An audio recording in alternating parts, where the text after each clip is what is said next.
السلام عليكم ورحمة الله وبركاته. بسم الله والحمد لله والصلاة والسلام على رسول الله وعلى آله وأصحابه الفائزين برضا الله أما بعد. ഫിഖ്ഹ് പാഠം 260. അബൂദർറിൽ ഗിഫാരി റളിയല്ലാഹു തആല അൻഹുവിൻ്റെ റിപ്പോർട്ട്. നബി സല്ലല്ലാഹു അലൈഹി വസല്ലമ തങ്ങൾ പറയുന്നു, യുസ്ബിഹു അലാ കുല്ലി സുലാമ മിൻ അഹദിക്കും സ്വദഖ. അതെ, നിങ്ങളുടെ ഓരോ ആളുകളുടെയും ശരീരത്തിലെ ഓരോ കണുപ്പുകൾക്കും പകരം നിങ്ങൾ സ്വദഖ ചെയ്യേണ്ടതുണ്ട്. മനുഷ്യ ശരീരത്തിൽ 360 കണുപ്പുകളുണ്ട്, മിഫ്സലുകൾ. നബി സല്ലല്ലാഹു അലൈഹി വസല്ലമ തങ്ങൾ തന്നെ മറ്റൊരു ഹദീസിൽ അത് വ്യക്തമാക്കിയിട്ടുണ്ട്. അപ്പോൾ 360 കെണുപ്പുകൾ, ജോയിൻസ് ഉള്ള മനുഷ്യൻ, വിശ്വാസി, ഓരോ ജോയിൻറ്റിനും പകരമായി സ്വദഖ ചെയ്യണം. എന്നിട്ട് റസൂലുള്ളാഹി സ്വല്ലല്ലാഹു അലൈഹി വസല്ലമ തങ്ങൾ പറഞ്ഞു, കുല്ലു തസ്ബീഹത്തിന് സ്വദഖ വ കുല്ലു തഹ്മീദത്തിന് സ്വദഖ വ കുല്ലു തക്ബീറത്തിന് സ്വദഖ.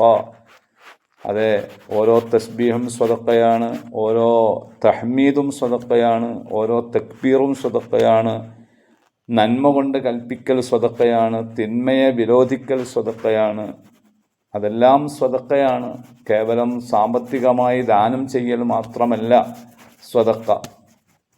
അങ്ങനെ ഏതെങ്കിലും തരത്തിലുള്ള നന്മകൾ ചെയ്തുകൊണ്ട് ഓരോ മിഫ്സലിനും കണക്കെ നിങ്ങൾ സ്വദഖ ചെയ്യണം എന്ന് പറഞ്ഞതിൽ പിറകെ നബി സല്ലല്ലാഹു അലൈഹി വസല്ലമ തങ്ങൾ പറഞ്ഞു വെക്കുന്ന വളരെ പ്രധാനപ്പെട്ട ഒരു കാര്യം, എന്നാൽ ഈ പറയപ്പെട്ട എല്ലാത്തരം സ്വദഖകൾക്കും മതിയാകുന്ന തരത്തിൽ നിങ്ങളുടെ 360 മിഫ്സലുകൾക്കും കണുപ്പുകൾക്കും പകരം സ്വദഖയാകുന്ന ഒരു പ്രധാനപ്പെട്ട അമലുണ്ട്.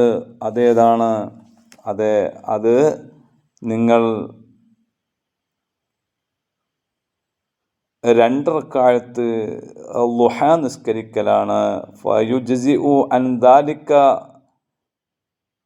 റക്അതാനി യർകഉഹുമാ മിനൽ ളുഹ. ളുഹ നിസ്കാരം 2 റക്അത്ത് നിസ്കരിച്ചാൽ ആ 2 റക്അത്ത് ഈ 360 മിഫ്സലുകൾക്കും പകരമായി നിങ്ങൾക്ക് ബാധ്യതയുള്ള സ്വദഖയായി അത് നിൽക്കും, സ്വദഖയായി അത് വർദ്ധിക്കും എന്ന് ഹബീബ് മുഹമ്മദ് റസൂലുള്ളാഹി സ്വല്ലല്ലാഹു അലൈഹി വസല്ലം തങ്ങൾ പറഞ്ഞത് മഹാന്മാരായ കർമ്മശാസ്ത്ര പണ്ഡിതന്മാർ ളുഹ നിസ്കാരത്തിൻ്റെ സവിശേഷത അറിയിച്ചുകൊണ്ട് അവരുടെ ഗ്രന്ഥങ്ങളിൽ രേഖപ്പെടുത്തിയതായി കാണാൻ സാധിക്കും. അപ്പോൾ ളുഹ നിസ്കാരം നിർവഹിച്ചാൽ അള്ളാഹുവിനോടുള്ള ഒരു വലിയ കടപ്പാടാണ് അതിലൂടെ നമുക്ക് വീട്ടാൻ സാധിക്കുന്നത് എന്നുകൂടി തിരിച്ചറിയുക. ളുഹ നിസ്കാരം പതിവാക്കുക. അള്ളാഹു തൗഫീഖ് നൽകട്ടെ. ആമീൻ. അസ്സലാമു അലൈക്കും വറഹ്മത്തുള്ളാഹി.